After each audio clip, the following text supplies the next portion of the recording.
kulanti wacan oo wanaagsan saaxiibada qiimaha badan halkan oo Bulsho Sports TV markan waxaad ku soo dhawaataan wararkii ciyaaraha qodobada idin hayna waxa kamid ah Griezmann ayaa ku biiri kara kooxda Juventus.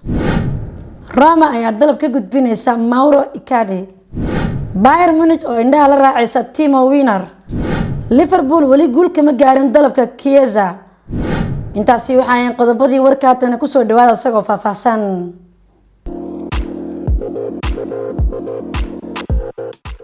Griezmann ayaa ku biiri kara kooxda Juventus.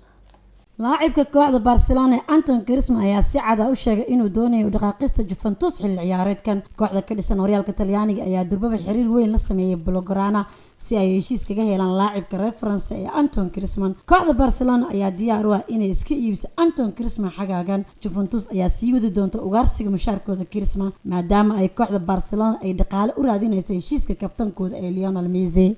Roma ayaa dalab ka gudbinaysa Mauro Icardi.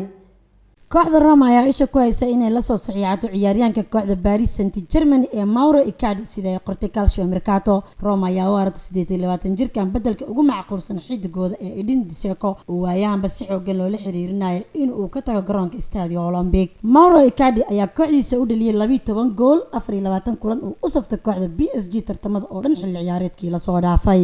Bayern Munich oo indhaha la raacaysa Timo Werner. hogaamiyaha kooxda Chelsea Timo Werner ayaa xiise ka helaya kooxda ka dhisan dalkiisa ee Bayern Munich. maamulaha kooxda Bayern Julian Nagelsmann ayaa rajeynaya inuu markale dib u wada shaqeynayaan laacibkiisii hore RB Leipzig Timo Werner garoonka Allianz Arena xilli ciyaareedkan. kooxda Chelsea ayaa u aragtay in laacibkan ay lacag ka heli karaan xagaagan isagoo xidigan uu aad ugu dhibaatooday la qabsiga kooxdiisa. waxa uu u dhaliyay 6 gool 35 kulan oo Premier League ah xilli ciyaareedkii 2020 ilaa 2021. Liverpool wali guul kama gaarin dalabka Chiesa. Juventus ayaa diiday dalab dhan 86 milyan oo gani oo ka soo gaaray kooxda Liverpool oo aad u doonaysa Federico Chiesa. Federico Chiesa waa 23 jir. Liverpool waxay cadeynaysaa inaysan wali ka harin saxiixa laacibkan. Chiesa ayaa wacdaro dhigay xilli ciyaareedkiisii ugu horeeyay ee Juventus isagoona kooxdiisa u dhaliyay 15 gool iyo 11 caawin dhammaan tartamada oo dhan. Federico Chiesa ayaa u muuqda inuu yahay bartilmaameedka ugu sareeya Liverpool xagaagan balse Massimiliano Allegri ayaa laacibkan u arkay mid aan la wareejin karin xilligan maadaama uu yahay xidig soo jiidashada mudan xilli ciyaareedkan. Henrik Mkhitaryan ayaa helay dalab cajiib ah. xidiga kooxda Roma ee Henrik Mkhitaryan ayaa sheegay inuu ku faraxsan yahay heshiis cusub oo u saxiixay kooxdiisa Roma. Henrik Mkhitaryan ayaa noqon lahaa xidig xor ah xilli ciyaareedkan laakiin wuxuu qalinka ku dugay heshiis cusub oo socon doona ilaa bishii June 2022. Mkhitaryan ayaa u sheegay Sky Italy inuu mar walba ku faraxsan yahay inuu waqti la qaato kooxda Roma maadaama ay ku helaan jaanisiyada ay siiyeen maamulka kooxdaasi. xaqiiqdu waan jeclaa kooxda iyo magaalada Roma waxaana ku rajaynayaa inaan ku guuleysan doono koobab kala duwan inta aan kooxda la joogo. waxaan dalabyo aan ka helayaa kooxaha ka dhisan Talyaaniga iyo qaar kamid ah kooxaha kale ee reer Yurub waxaana doortay inay sii joogaan Roma. Aston Villa ayaa u soo bandhigaysa Manchester City Grealish.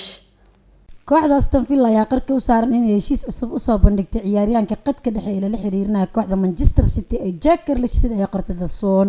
Aston Villa ayaa diyaar u ah inay jebisay rikoorkooda kooxeed isla markaana 25 jirkan ay siiyaan adduun dhan 200,000 oo gani isbuucii. taasi waxay ka dhigaysaa inuu ka mid noqdo kuwa ugu mushaarka badan horyaalka Premier League. Jack Grealish ayaa heshiis cusub oo kooxdiisa uu kula joogay waxa kaga harsan 4 sano laakiin Manchester City ayaa qorsheynaysa inay dalab gaaray 100 milyan oo gani u dirtay xidig reer England xilli ciyaareedkan. inta aan ku soo gabagabeynaa wararkii ciyaaraha Bulsho Sports TV iyo anigoo Munac Ismaa waxaan kaga tageynaa sidaas iyo nabadgelyo.